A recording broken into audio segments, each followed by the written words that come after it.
നമസ്കാരം. വെടിനിർത്തൽ കരാർ ലംഘനം ഇസ്രായേൽ തുടർന്നുകൊണ്ടിരിക്കുന്ന സാഹചര്യം മുൻനിർത്തി ശനിയാഴ്ച നടക്കേണ്ട ബന്ദിമോചനം നിർത്തിവച്ചിരിക്കുകയാണെന്ന് അറിയിക്കുകയാണ് ഇപ്പോൾ ഹമാസ്.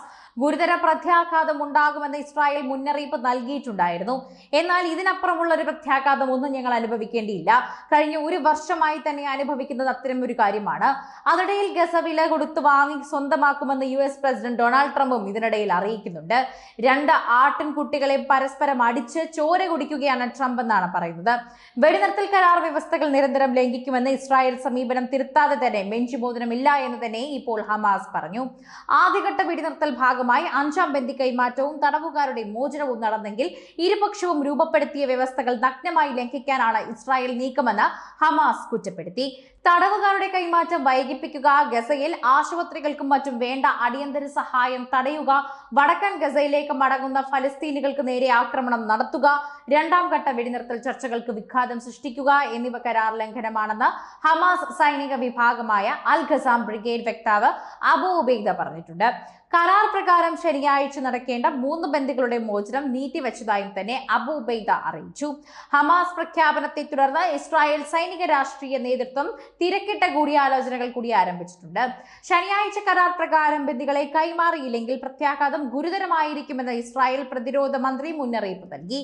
സൈന്യത്തോട് ജാഗ്രതയോടെ നിലയുറപ്പിക്കാൻ നിർദ്ദേശിച്ച ഇസ്രായേൽ നേതൃത്വം ഇന്ന് സുരക്ഷാ മന്ത്രിസഭയുടെ അടിയന്തര യോഗവും വിളിച്ചു വരുത്തിയിട്ടുണ്ട്. ബന്ദികളുടെ മോചനം പ്രതിസന്ധിയിലാകുന്നത് അനുവദിക്കില്ലെന്ന് ചൂണ്ടിക്കാട്ടി നെതന്യാഹു സർക്കാരിനെതിരെ ബന്ധുക്കൾ ടെൽ അവീവിൽ റാലി നടത്തി. ഇതിനിടെ വിവാദ പ്രസ്താവന കടുപ്പിച്ച് അമേരിക്കൻ പ്രസിഡന്റ് ഡൊണാൾഡ് ട്രംപ് രംഗത്ത് വന്നു.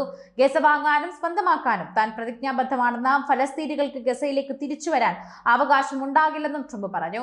പ്രസ്താവന അതൃപ്തികരമെന്നും ആപ്തകരമെന്നും ഹമാസ് പ്രതികരിച്ചു. വെസ്റ്റ് ബാങ്കിലെ സൽഫത്തിനുള്ള തന്നെ വടക്കുള്ള മാർദ ഗ്രാമത്തിൽ നിന്നും സൈന്യം കടന്നതായും പുതിയ റിപ്പോർട്ടുകളുണ്ട്.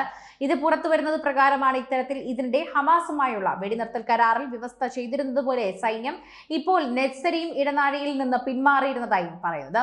കഴിഞ്ഞ 15 മാസമായി ഇസ്രായേൽ സൈനികർ തങ്ങളുടെ താവളമാക്കിയിരുന്ന ഒരു പ്രദേശമാണ് നെറ്റ്സാരീം ഇടനാഴി. ഈ പ്രദേശം ഇപ്പോൾ പൂർണ്ണമായും തകർന്നിരിക്കുന്നു. ഇവിടെ കെട്ടിടങ്ങളൊന്നും അവശേഷിക്കുന്നില്ല. ഈ പ്രദേശത്തിന്റെ മിക്ക ഭാഗങ്ങളും ബുൾഡോസറുകൾ ഉപയോഗിച്ച് ഇസ്രായേൽ സൈനികർ നശിപ്പിച്ചു. നെറ്റ്സരീം ഇടനാഴിയിൽ നിന്ന് കുടിയിറക്കപ്പെട്ടവരുടെ വീടുകളിലേക്ക് മടങ്ങുന്നത് ഇപ്പോൾ അസാധ്യമാണ്. ആളുകൾ തിരിച്ചെത്തിയാലും അവർക്ക് ഒന്നും തന്നെ ഇവിടെ അവശേഷിക്കുന്നില്ല. കഴിഞ്ഞ മാസം ഗസയിൽ നിലനിന്നു വന്നിരുന്ന വെടിനിർത്തലിന് ശേഷവും ഫലസ്തീനികൾക്ക് കൊല്ലപ്പെട്ടതായി തന്നെ ജനീവ കേന്ദ്രമാക്കി പ്രവർത്തിക്കുന്ന യൂറോമെറ്റ് ഹ്യൂമൻ റൈറ്റ്സ് മോണിറ്റർ പുറത്തുവിട്ട റിപ്പോർട്ടിൽ വ്യക്തമാക്കുന്നുണ്ട്. ഇതുവരെ 110 പേർ കൊല്ലപ്പെട്ടതായാണ് കണക്കുകൾ. 2ാം ഘട്ട വെടിനിർത്തൽ കരാറിലേക്ക് കടക്കുമ്പോൾ തന്നെ വെസ്റ്റ് ബാങ്കിലെ നടപടികൾ ആശങ്ക ഉയർത്തുകയാണ്. സമാധാനം ശാശ്വതമല്ലേ എന്ന ചോദ്യങ്ങളും ഉയരുന്നു. ഹംറ ചെക്ക് പോസ്റ്റിൽ നിന്ന് ഫറ ക്യാമ്പിലേക്ക് കൂടുതൽ സൈനികരെ ഇസ്രായേൽ വിന്യസിച്ചതായി തന്നെ വഫ വാർത്താ ഏജൻസി റിപ്പോർട്ട് ചെയ്യുന്നുണ്ട്.